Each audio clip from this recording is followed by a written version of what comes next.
दोस्तों, आज की कहानी है एक रोटी। अगर आपको अच्छी लगे इस कहानी की सीख तो आप कृपया चैनल को सब्सक्राइब एंड लाइक जरूर कीजिए। 3 व्यक्ति एक गुरु से दीक्षा प्राप्त कर वापस लौट रहे थे। गुरु ने उन्हें आध्यात्मिक ज्ञान के साथ साथ व्यवहारिक होने की भी सीख दी थी। तीनों तमाम ग्रंथों व पुराणों पर चर्चा करते हुए आगे बढ़ते जा रहे थे। बहुत चलने के बाद उन्हें एहसास हुआ कि अब उन्हें विश्राम करना चाहिए और रात गुजार कर आगे बढ़ना चाहिए। और वे एक जगह रुके और खाने की पोटली खोली, पर दुर्भाग्य से उसमें एक ही रोटी थी। तीनों ने सोचा कि इसे बांटकर खाने से किसी की भी भूख नहीं मिटेगी और एक ही इसे खा ले, पर वो एक व्यक्ति कौन हो सकता है? क्योंकि वे आध्यात्मिक ज्ञान कर लौट रहे थे, इसलिए तीनों ने तय किया कि इसका निर्णय भगवान पर छोड़ देंगे।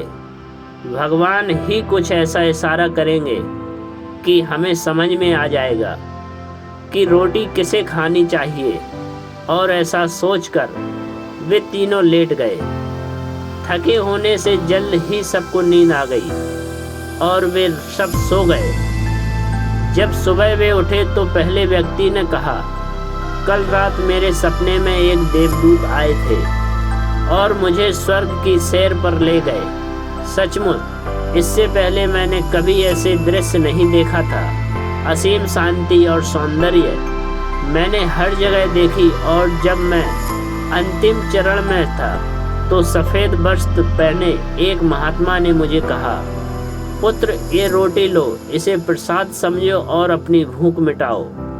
पहले व्यक्ति ने अपनी बात खत्म ही की थी कि दूसरा व्यक्ति बोला, कितनी अजीब बात है ना, मैं भी बिल्कुल ऐसा ही सपना देखा और एक महात्मा ने मुझे स्पष्ट निर्देश दिया कि मैंने जीवन भर लोगों की सेवा की है, इसलिए रोटी पर मेरा ही हक बनता है। उन दोनों की बातें सुनकर तीसरा व्यक्ति चुपचाप बैठा हुआ था। उन दोनों ने पूछा, तुमने क्या सपना देखा था? तीसरा व्यक्ति बोला, मेरे सपने में कुछ भी नहीं था। मैं कहीं नहीं गया और ना ही मुझे कोई परमात्मा दिखे। लेकिन रात में जब एक बार मेरी नींद टूटी तो मैंने उठकर रोटी खा ली। वो दोनों बोले, अरे तुमने ये क्या किया? ऐसा करने से पहले तुमने हमें बताया क्यों नहीं? कैसे बताता तुम दोनों को? अपने अपने सपनों में इतने दूर जो चले गए थे तुम। तीसरे कहा, और कल ही तो गुरुजी ने हमें बताया था कि आध्यात्मिक ज्ञान के साथ साथ व्यवहारिक ज्ञान का महत्व समझना चाहिए। और मेरे मामलों में भगवान ने जल्द ही मुझे संकेत दे दिया कि भूख मरने से अच्छा है कि रोटी खा ली जाए। और मैंने वही किया जो ईश्वर ने हमें संकेत दिया।